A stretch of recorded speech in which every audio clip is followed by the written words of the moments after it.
Welcome back, TW Local 250A. Thanks a lot for joining us today on this short episode of Transit Clips. Today, we're going to be talking to you guys about the Expert Operator Premium and the new method in terms of how to acquire it. Many of you have been asking us several different questions and concerns about the Expert Operator Premium and about this deadline on the last day of September. So we have here our Secretary Treasurer, Michael Dennis, who's going to answer all of your questions. Michael Dennis, take it away. Yes, thank you, Roger. We wanted to share with you some answers to all the questions that we're getting. And also we put together a flyer that we're circulating on social media and we gave to the chair people. So I'm going to share the screen and we'll talk about this flyer. Here we go. Yeah. So there's two parts. Right now, I want to just talk about the left side of it. The left side talks about the three different tiers. We always used to only have one tier, tier one, which was a 3% premium. And so under the new contract, we have tier 2, which is a 5%, and tier 3, which is a 7.5% premium. The qualifications are all listed here on the left of the check boxes. So as you can see, you get tier 1, 3% if you make these 4 that are checked. You get tier 2 if you make those 4, and then the next 4, and tier 3 if you make those 8, and then the next 3. The bottom shows how much extra money you can make in a year. Someone who's working 40 hours a week at the top rate would make this much extra money. It's about $2,600 on tier 1, all the way up to $6,600 on tier 3. So those are all the qualifiers there on the left side. Couple of changes are that this is going to go into effect. The premium pay will go into effect January 1st, 2023. There is in the new contract, it says that the deadline to submit a consideration form is September 30th, 2022. That's been waived because we don't even have the form available to us yet. The agency needs to make that form available. They haven't made it available. So that is just going to be waived. And the union is going to circulate. It's going to be a link, an online link to submit for consideration of the Expert Operator Premium, and we'll be posting that everywhere on the bulletin board, social media, everywhere. It'll be widely circulated. And you just go to the link and then you submit I think it's just your DSW number, your CAP ID, and ask for a consideration for the Expert Operator Premium. And you will get notified by the agency what the response is. Now, the right side of this talks more about the 1,600 hours.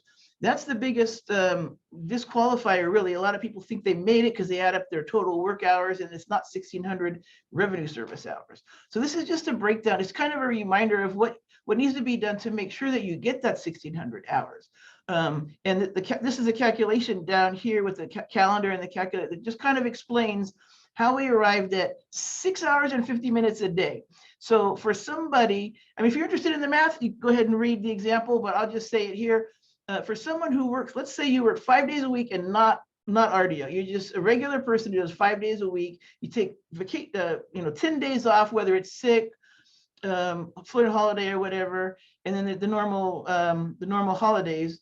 It amounts to about 47 weeks of working time. If you do regular work week, 40 hours of work week, then you're going to need about 6 hours and 50 minutes of revenue service each day. So sometimes we get people that just don't have that much. They have a split shift with just a few hours in the morning, 2.5 hours at night or whatever, and it doesn't add up to enough to get the revenue service hours unless you did RDO. Doing RDO time does go into that. It doesn't just count your run pay. It's all your work in a rolling 12 months. That's another one of the big changes. The Expert Operator Premium used to always be based on the last fiscal year, and it was the fiscal year that ended 6 months earlier on July 1st. Now it's just a rolling 12 months. It's your last rolling 12 months. So if you were disqualified for some reason, say you had a suspension on March the 3rd, it's going to disqualify you for the Expert Operator Premium for a year, but you don't have to wait for a whole fiscal year to finish. You'll get a letter that says you're disqualified because of the suspension, and mark the date, hold on to that letter or mark the calendar, whatever. 1 year later, you could submit for consideration again, and then you'll qualify if you don't have any other disqualifiers. So it's just your last working year, rolling 12 months, not year. I don't want to say year because it's not a fiscal year or a calendar year. It's just the last rolling 12 months. A lot of questions are coming in also about what is this business about the minimum score on the performance plan program? Because people are saying, I don't even get a performance. What is that? We brought that up at the negotiations, and because they're not doing it, they're just not doing it. So that's a disqualifier that doesn't even count until they at least get the program in place. That's a future program that they're putting together, the performance plan program. We've always, well, not always, but over the years, sometimes they have these evaluations that come out and they score you. I think they haven't been doing it regularly lately, and they're going to do something different anyway. So that's just something that can be disregarded right now until we at least have that plan. So don't worry about the performance plan program until it's into place, and you don't have to worry about the September 30th deadline, but do watch for announcements about the link to apply for the expert operator premium. Oh, you're muted. All right, thanks a lot, Michael Dennis, Secretary Treasurer, TW Local 258, for helping us break that down all in a nutshell.